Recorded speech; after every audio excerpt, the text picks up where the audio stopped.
Michael Ray here with Patient Care Marketing Pros, also the co-host of Walk-Ins. Welcome. Yep, that's our actual podcast too, not a background. You can just ignore the sandbags down there because today we're going to talk about managing online reviews for healthcare. So here's the thing. You've heard of managing online reviews. You probably have heard of reputation management. They're kind of the same thing, different layers to it, but ultimately it's the same idea of what people think about you. And typically that comes in the capacity of reviews. So we're going to break down a couple of things that you should be doing, should be recognizing. And honestly, if you're not doing this right now in your practice, you should go ahead and get started on it. It's not that hard. What I'm going to go through is pretty straightforward. But if you don't put some conscious effort toward it, probably won't work out. So let's go through it. So when I talk about reviews, number one place for reviews is Google Business Profile. People judge you on Google reviews.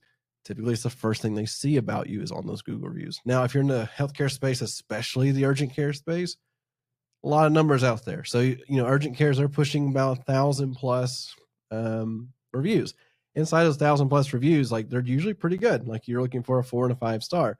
You get some ones. It's very polar too, like bipolar. So you have like 1 stars and 5 stars. A lot happening in the urgent care space. Other healthcare spaces other places inside the healthcare space include, like your primary care, your specialists, and so forth. The number of reviews aren't as high, but they're just as important. So step number one, do you have a good Google Business Profile? Do you have reviews happening on that profile?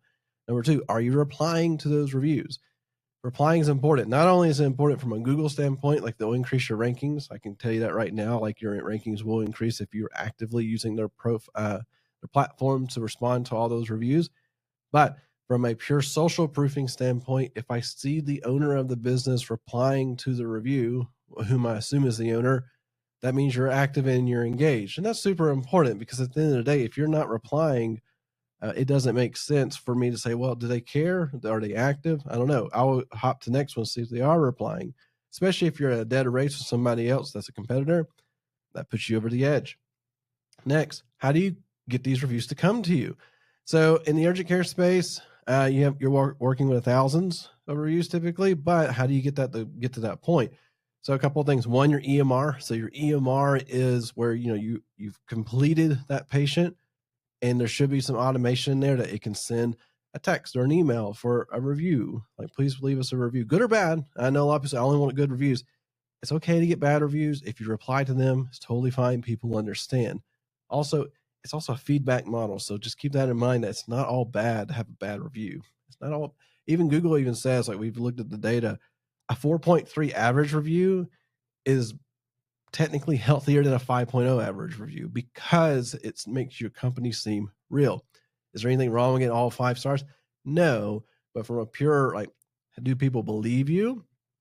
A 4.3 is kind of the ideal number. Obviously, you don't go below 4. But the reality is that 4.3 is not a bad thing. So if you're between a 4 and a 5 on an average review, that's totally fine. You're not hurting yourself at all. A couple of things to keep in mind, though, when it comes to sending out sending the ask for a review. In person is greater than text, and text is greater than email. So what does that mean? If you train your person up front to ask for that review, also we recommend this little guy right here. It's called a Zappy card. You can honestly utilize anything that has an NFC chip in it. And what they do is they tap their phone and they go straight and give a Google review. It helps facilitate the process and makes life a little easier. But at the end of the day, you need to train your people. So train them how to ask for those reviews, especially ones that the patients that had a pretty good experience. It's just an easier ask. It's more difficult to ask for that in person if they've had a really bad experience. So we understand that, but that's going to have a greater chance of people giving reviews than sending a text. But sending a text is the next option. If you don't have anybody up front that's well trained to do this, or they're not consistent with it, the next step is a text. And it can be automated where they complete that file for that patient and boom, it sends that text. Nothing wrong with that. Tends to work out pretty well. The final one is email. So email is an option for sure. It does work. But when we look at all the data, it's like 10 to 1 of text to email. If I send out one text, it takes about 10 emails for it to be just as good in terms of getting a review or come back to you. So keep that in mind. Person is greater than email, which is greater than, person is greater than text, which is greater than email all day long. We recognize that. Other thing. So we talked about having a person so important, having that dedicated person. There's a process that goes around that because you can just tell the person up front, hey, I need you to ask for reviews. But if you don't have a process around it, they won't follow it. You know, metrics around it, there's nothing to judge them against. So if you're getting 50 patients a week or 50 patients a day, and you expect a 10% to turn into reviews, put a metric to it and run with it that way. Also, too, there's softwares that you need to consider. Obviously, your EMR does that, but there are dedicated softwares out there. One that we see a lot of is like Birdeye. Birdeye is one of those softwares that's just dedicated to getting more reviews for you. It's just an automated way of doing it. But at today's world, most of your EMR softwares are doing some capacity of this, which is awesome. But also, inside that training of that person, typically you also want that person to be the person replying to those reviews. Now, as an owner, you can definitely reply yourself, totally fine. But you're probably busy. So having a dedicated person with some pretty well canned answers, nothing wrong with canned answers, but just, hey, thanks for giving us such a great review, and don't break HIPAA, don't break PHI information. That's totally okay. But at the end of the day, if they are not getting replied to, it loses some of its value. So just that soft reminder, if you're going to ask for reviews, have a process in place for replying to those reviews. And then also on the other side of that, there is software now with AI built in that can reply. Now that's a catch-22. We have used this a few times, and sometimes the AI software gets a little sassy, which is funny, but it's true. When you have sassy software, it will look at that and say, well, if you just paid your bill, that'd be all right. We've actually seen that phrase used. So be careful with that. It's getting better all the time. It'll be a matter of time before it's very, very well trained. But at the end of the day, you get all these reviews, which is great. Great for Google, great for rankings, helps your business. The other part that most people don't do is that they'll implement the feedback they're receiving. Now, I don't recommend having somebody give you a bad review and you make changes off of one review. Usually not a good idea.